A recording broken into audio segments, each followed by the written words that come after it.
l'opportunité pour nous, professionnels du même métier, de se réunir de manière informelle, d'échanger des données de manière transparente et de réfléchir ensemble à des problématiques communes. Ça veut dire qu'on aura une vraie ouverture, un temps de repos et de nouveaux chantiers à mettre sur la table en ressortant.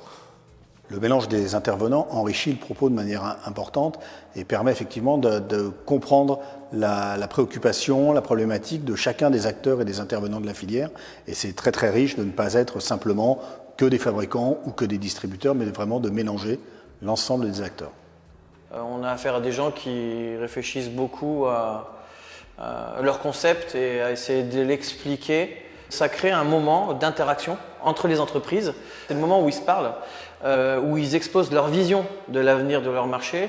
Et du coup, je pense que pour eux, c'est intéressant parce que c'est le moment où ils peuvent commencer à discuter plus rapidement des informations qui transitent. On a peu l'occasion de se retrouver avec des distributeurs de quincaillerie, avec d'autres fabricants dans le domaine de la quincaillerie.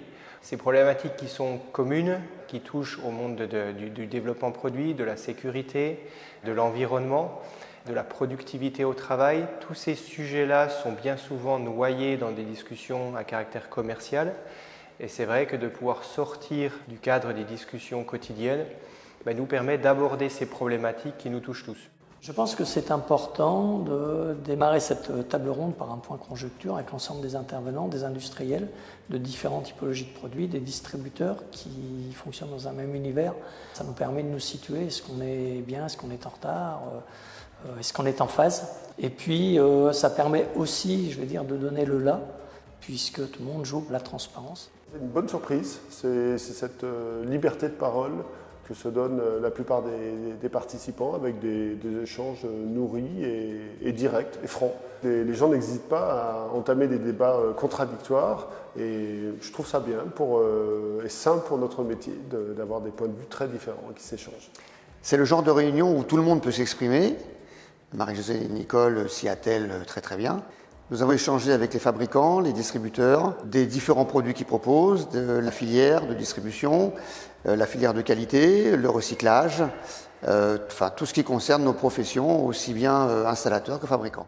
Là, il y a des sujets très intéressants du type formation, accès à l'information pour les clients utilisateurs et de la part des fabricants, des tendances marché, des tendances produits, des choses plus précises et j'allais dire plus utiles que le discours convenu qu'on a souvent. Eh bien, nous venons de terminer la première table ronde sur la quincaillerie, la COFI, c'est-à-dire la quincaillerie, l'outillage et la fourniture industrielle.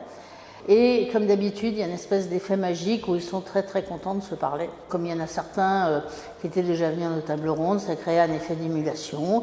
Et ils ont parlé en toute liberté et il y a eu, je pense, de vrais échanges.